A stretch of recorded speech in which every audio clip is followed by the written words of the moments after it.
Welcome to our podcast. I'm just gonna keep it just like that. Alright, so we're talking about friendship today. I guess on like various degrees. Like, do you know what Yeah, I know like, exactly what you mean. That's just okay. funny way to say it. I'm gonna really let you start. I think you have Okay. you have a plot line going.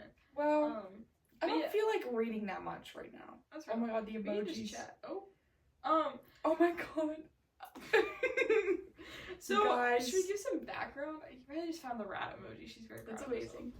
amazing. So Ryan and I became friends when we were Like 11? in 6th grade? Yeah. Like summer going into 6th grade, Yep. which is, we're now 12th graders, so that's a really long time. Yeah. So I think a lot of what we wanted to talk about is just kind of like What we've learned. what we've learned, yeah, because you learn a lot, I feel like, just growing up with someone. Yeah. But also, we also have other friends, like, you know, we can share experiences from like that. Yeah, we're just kind of chatting about the whole kit and caboodle, as 85-year-old mothers say.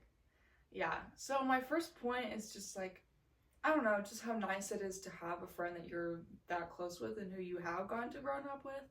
And just like the beauty of like watching them growing up and like you growing up alongside them. I don't know, like I feel like that's a really special thing. And it feels like this, like it's more like we feel more like, bro, this is so cliche, but it's like more of like a sisterly thing than like a friend thing at this point, because it's like, I don't know, like we can have time apart and we can also argue, we can do like all like normal things, you know, like I don't know, we still have such a close relationship. It's like small things or big things like I don't know, it's just doesn't, Yeah, we're just it's hard to explain, but it's like with your sibling. And well, it's like, I feel like when you don't have that baseline bond with a friend, it can feel so like do or die. Yeah. And you're like, what's happening? Are we friends? Are we not? But it's like, we just always, like we know we're always bonded.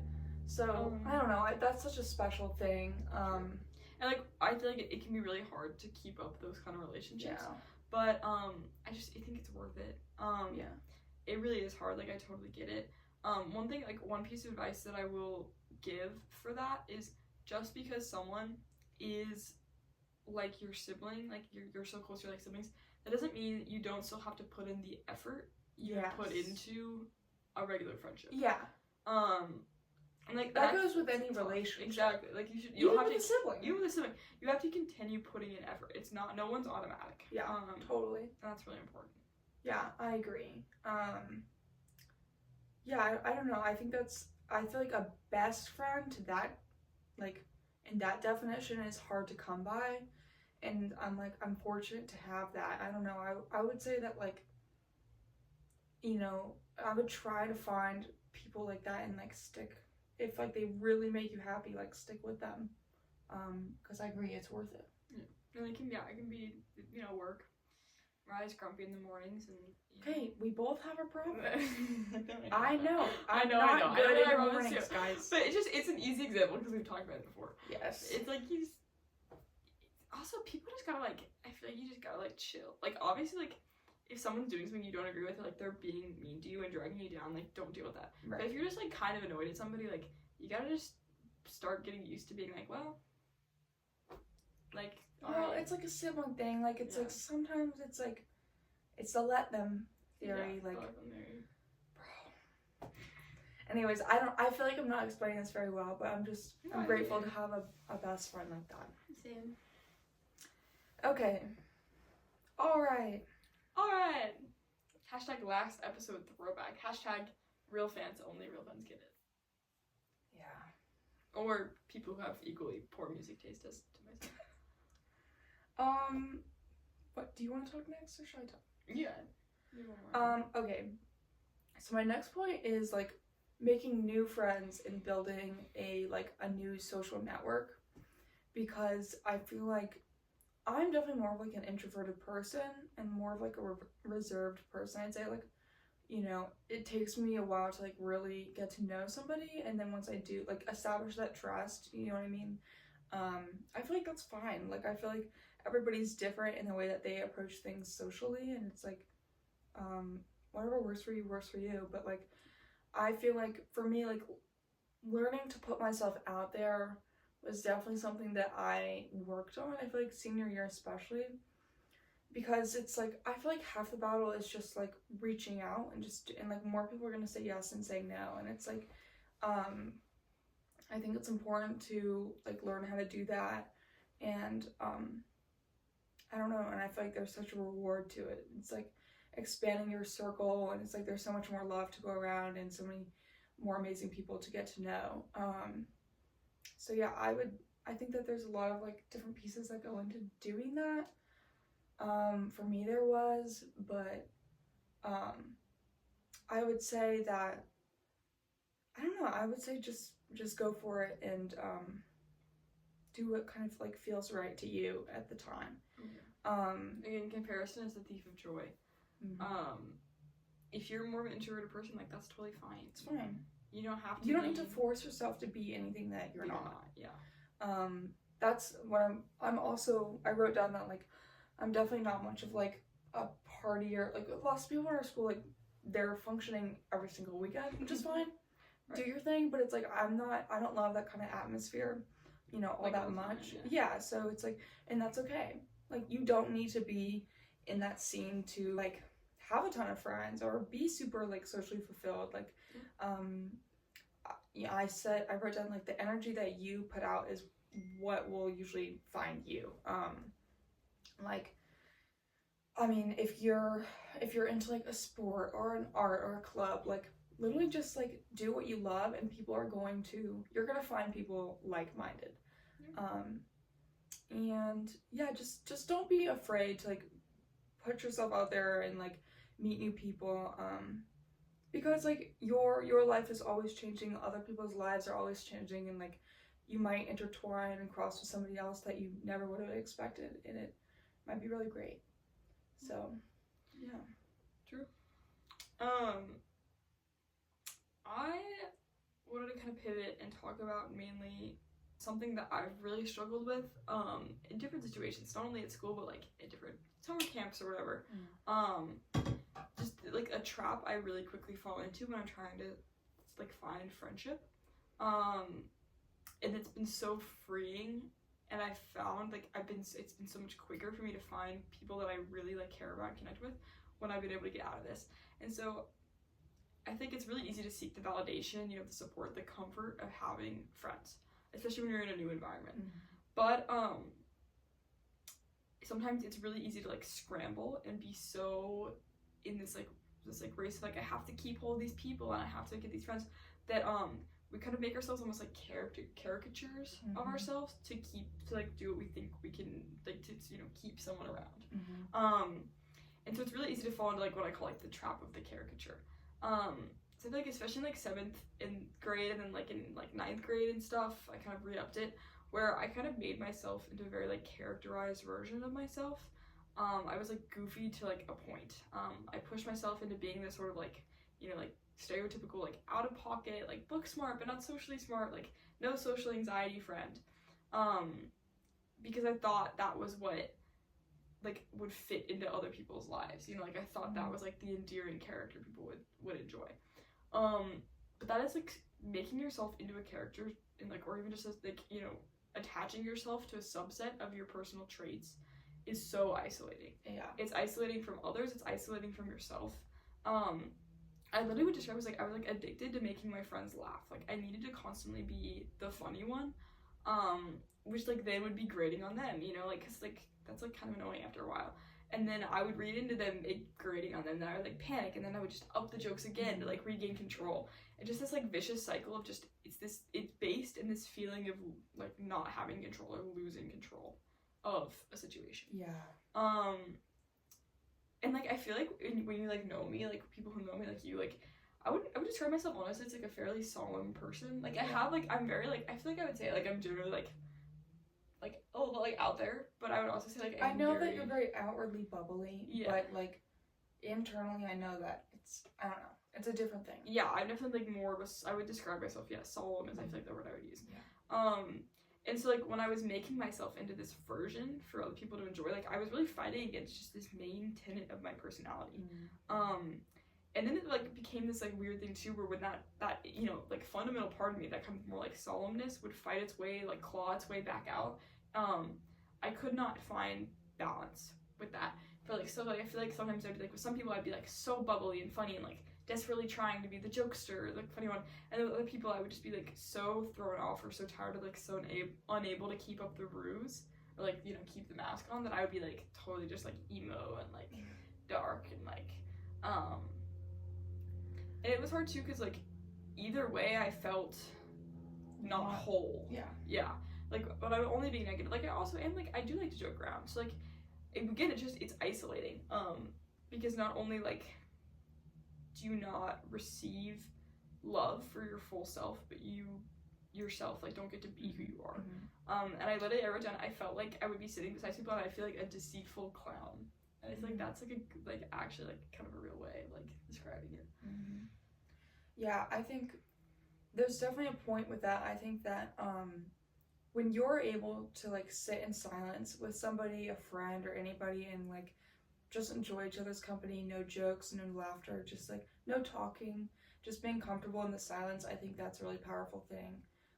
Like, letting your guards down, letting everything go away, and, like, you know, I feel like we're able to, you know, just exist with feeling our current, like, emotions, and, like, you know, maybe you feel exhausted, maybe you feel tired, overwhelmed, or really happy, like, just letting each other be in those energies, and not putting up a caricature, or, like, you know, a fake personality. It's refreshing. Well, and, like, a problem is, like, you really, I feel like, just don't feel worthy of love when you're being a character, because then you're not being yourself, right? And I feel like this is my own and fault. that's exhausting too. It's exhausting to be keeping up with, you know, like, and you're supposed to be playing, and and I also feel like there are times where I would get so exhausted and I would let, like, resentment at my friends or other people build, which, you know, it's like I kind of set them up, like, I set them up to interact with a fake me, but then I also was so upset at, like, feeling left alone, or, like, why don't they see this isn't really me, or, like, why don't they get that, like, which, like, isn't fair, of course, like, I'm not saying that's, you know, a valid thing to feel, but it just, you feel, like, alone, and that's hard, and it's, like you were saying, it's so tiring, and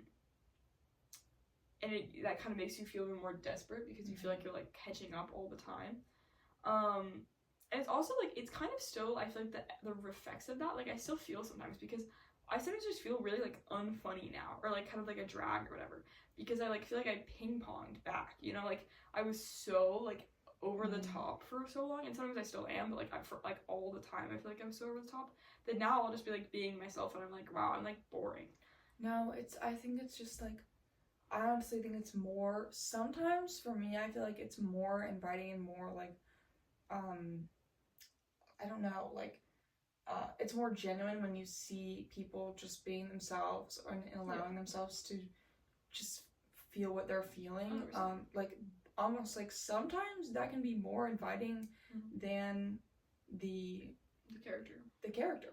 And even if it's more funny, I always will turn around and be like, I love, like, when I'm sitting in a room and I look around and I always will turn around, like, everyone's just so in character right now.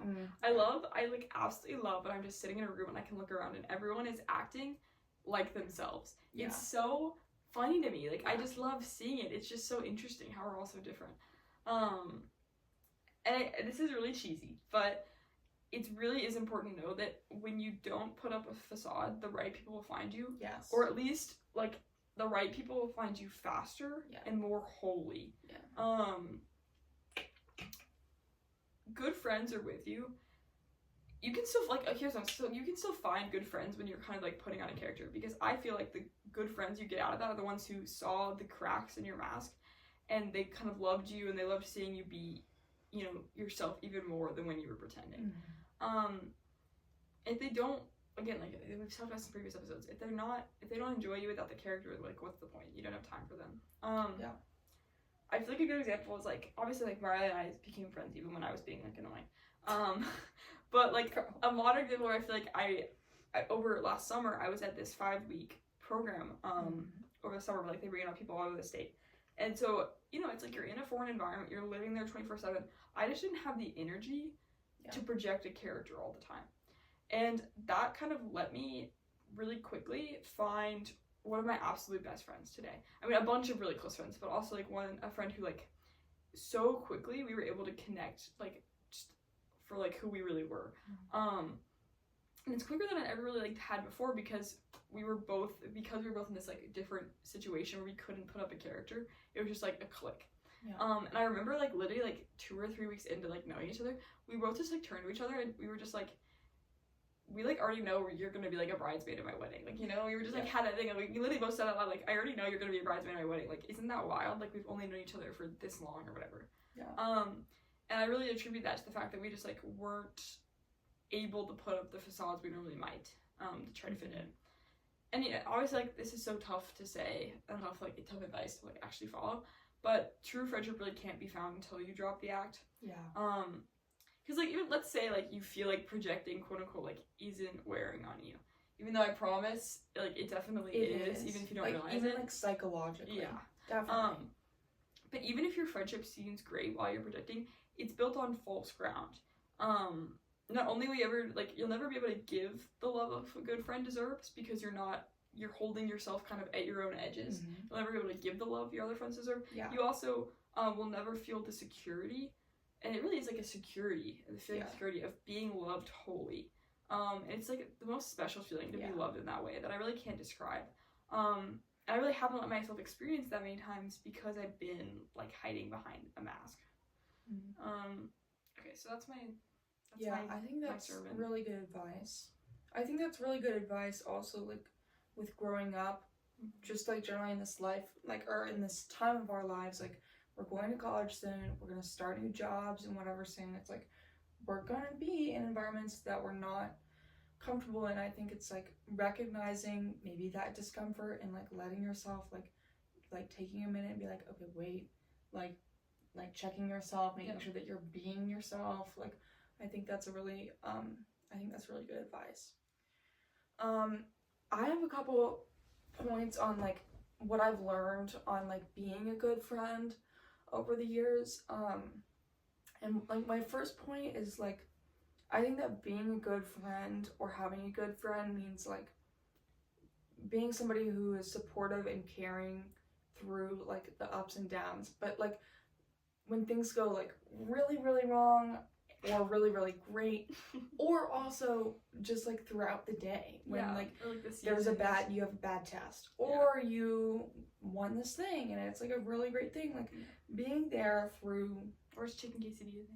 Yeah, like whatever it is, it's like whatever it is, it's like I don't know, like being consistent in your friendship, I think is really important, and I think that's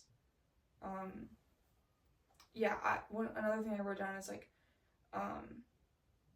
you can tell if somebody isn't like a true friend to you if like something bad happens in your life, you're struggling, whatever, and they leave or they push away, because then you can realize like maybe they're in a point where they just can't support you through that.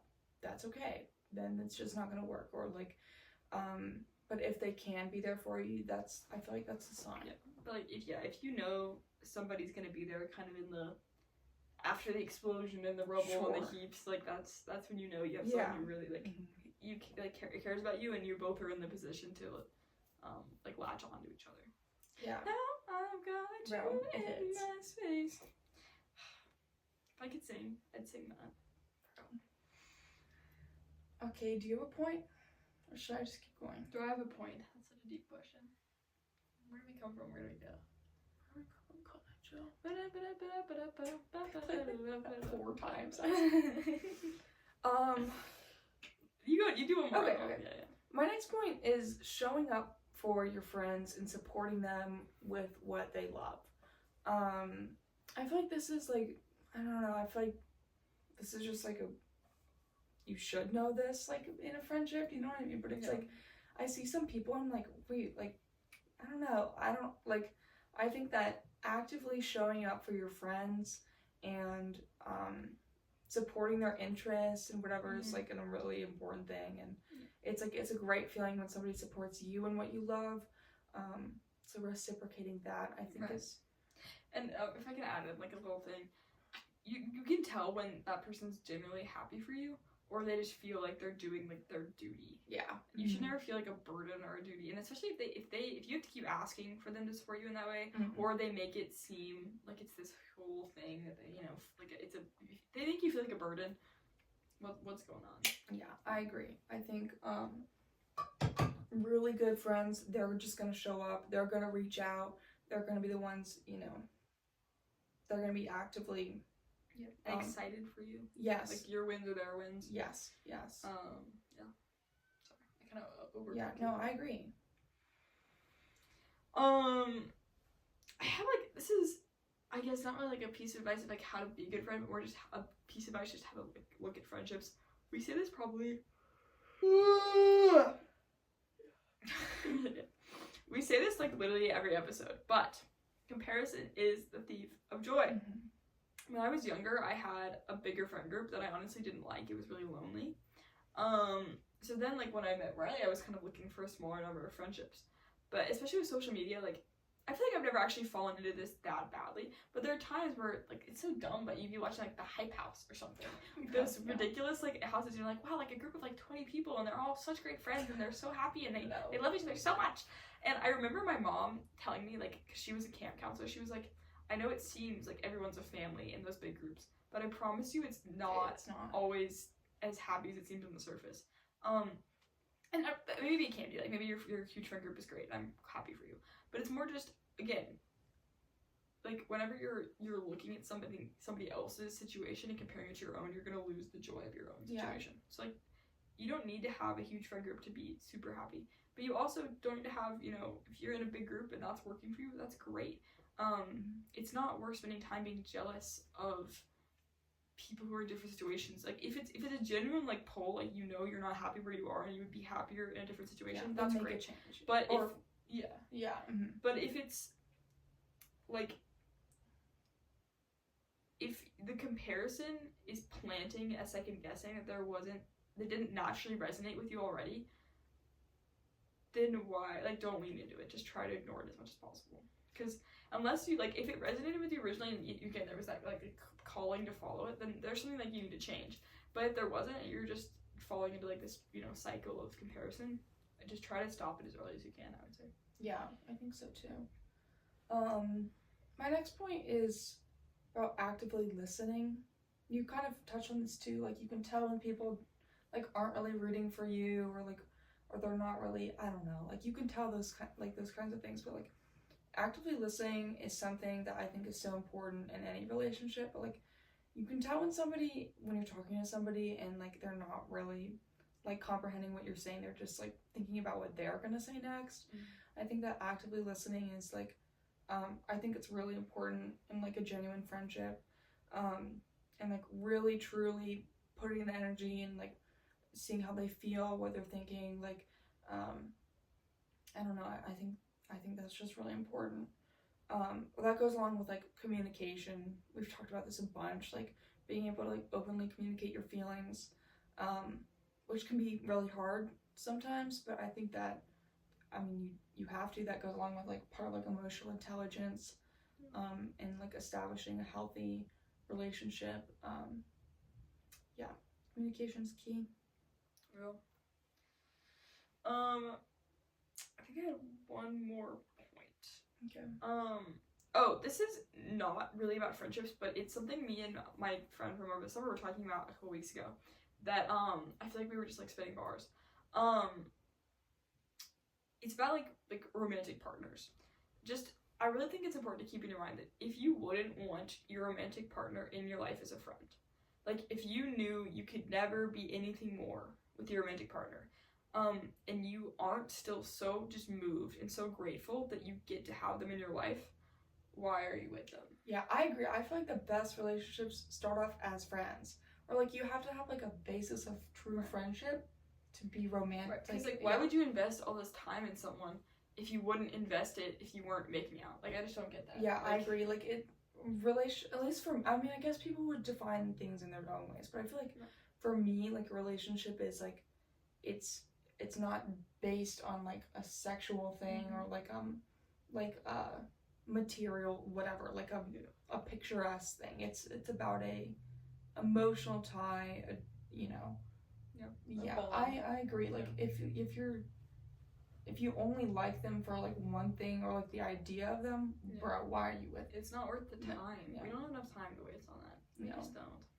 All right, my last point is about people's energy. People give off different kinds of energy. Start crazy, Coco 1980. Yes. Energy. Yeah, so I feel like you can control what you put out there, and people, again, it's gonna come back to you, okay? Okay. Yeah. Okay, you have control over the energy that you give off, okay? Is that the photoelectric effect where it bounces off the metal and the photons? Oh yes, we learned about that in 8th grade. Slay. Okay, and my final thing is love languages. I think that love languages can be applied in friendship too. Like different people have different ways of showing their love. Like I'm a big advocate. I love a FaceTime. I love like calling over text. Do you know what I mean? But some people like texting over calling, or like some people really value like quality time, or some people love like acts of service, receiving gifts. Like there's so many different, I don't know. But like that's something to keep in mind if it's like sometimes it can be difficult to understand like why isn't this person like, it seems like they don't enjoy this as much as I do, or I don't like whatever, like kind of thinking about like the love language of your friendship, just like in a relationship. How you all match up with that, and I don't know, that's like a thing to think about sometimes. Again, like we said earlier, friendships like require effort, and that's like important. That's the point. So yeah, I think that's a really smart point, and like a piece of effort you need to give is like understanding fundamentally how they're receiving your care, and your love, and your time, and how they're gonna give it back to you. So that's what we have. Friendship. Okay, that's gonna be it. Good night. Goodbye.